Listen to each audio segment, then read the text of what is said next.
Hello and welcome to the FODMAP Experiment. My name is Peter and I have been diagnosed with IBS. In this video I'll kickstart the series by giving a quick overview of IBS, the FODMAP diet and how we ended up here.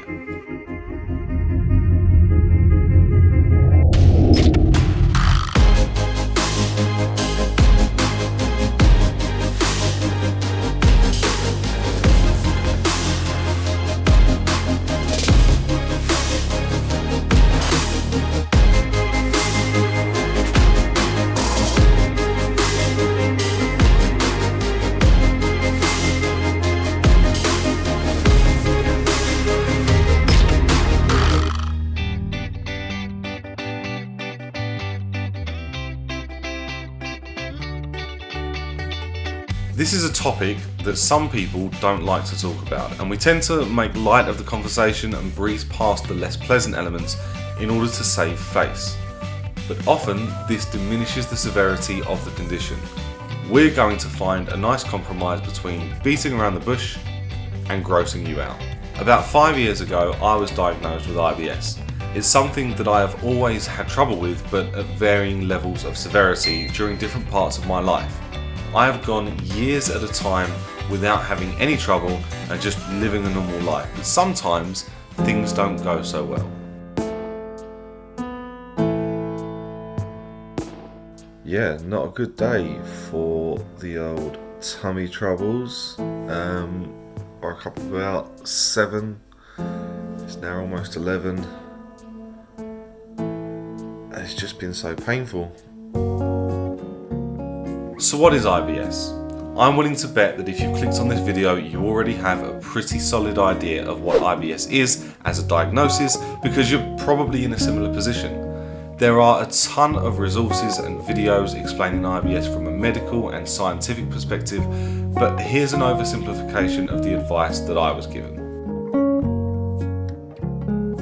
So my doctor basically told me that there are certain things that you can confirm and certain things that you can't confirm. And the things that you can confirm tended to be things that you could rule out. So I did some blood tests and some other little samples where you have to go in a pot, and he's 95% confident there's not bowel cancer, so I'm going to put that in the win column. He's also pretty confident there's not Crohn's disease, which is good because that's a more serious version, as I understand it, of IBS. He's given me pills and fibre gel and meveverine hydrochloride to control muscle spasms, but can't actually say to me, this is what is causing your IBS to flare up. There is no answer to that. There's no answer or no test that they can do to say, here's the reason, here's what you have to do about it. The message or the understanding that I actually got was, I've taken you as far as I can go. I've given you all of the diagnosis that I can give you at this point. The rest is up to you. And they pushed me in the direction of that FODMAP diet, which is the one that deals with all of the saccharides, all of the sugars and the fermentable molecules that end up going into your gut that your gut just can't break down, which explains all of the symptoms. And so for the rest of this, we kind of need to look at it from a very scientific perspective, as if I was a doctor, as if I was some sort of medical professional, very much following the scientific method, performing an experiment, and in doing so, hopefully finding the reason, the solution, the root cause of what's upsetting my stomach. It may be that I have to cut all lactose out, but I don't know until I cut all lactose out and start to reintroduce it. It's just about figuring it out. What is the FODMAP diet? Well, FODMAPs are a group of carbohydrates that people with IBS or sensitive guts struggle to absorb. As a result, water gets drawn into the intestines, causing diarrhea. The F stands for fermentable, basically meaning the bacteria in the intestines tries to break down the FODMAP molecules and produces gas as a result, leading to bloating. The ODMAP stands for oligosaccharides, disaccharides, monosaccharides, and polyols.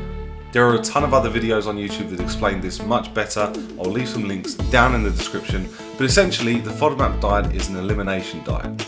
By reducing or preferably eliminating my FODMAP intake, I should be able to give myself a reprieve from my IBS symptoms, and after 4 to 8 weeks of being on the diet, I can then start to reintroduce FODMAPs back into my diet to challenge them, which means to see which ones I can tolerate and which ones I can't.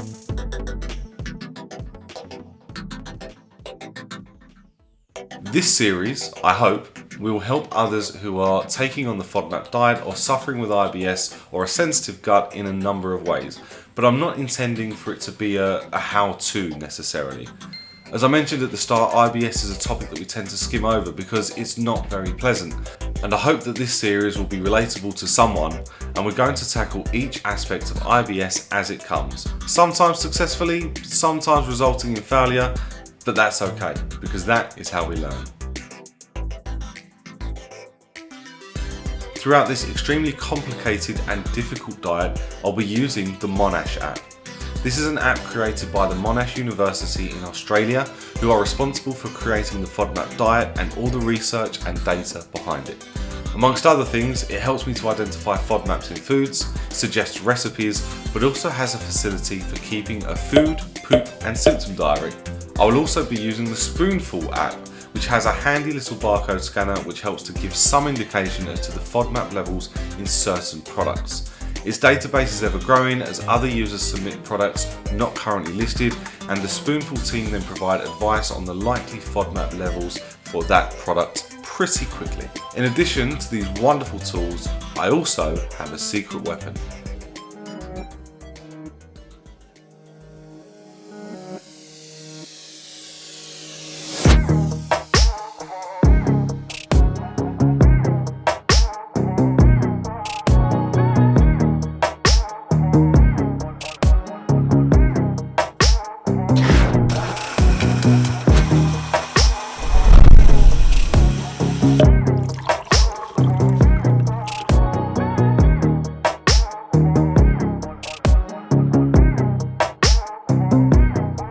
So that's an overview of IBS, the FODMAP diet, the tools available to help, and in this series we'll try to cover everything from symptoms to recipes, and we'll experiment and show you what works for us and what doesn't. My name is Peter, I have IBS, and this is the FODMAP Experiment. If you enjoyed this video and found it useful, why not subscribe? It's free, and we've already filmed the upcoming episodes about low FODMAP smoothies and low FODMAP main meals. Thanks for watching, and we'll catch you in the next one.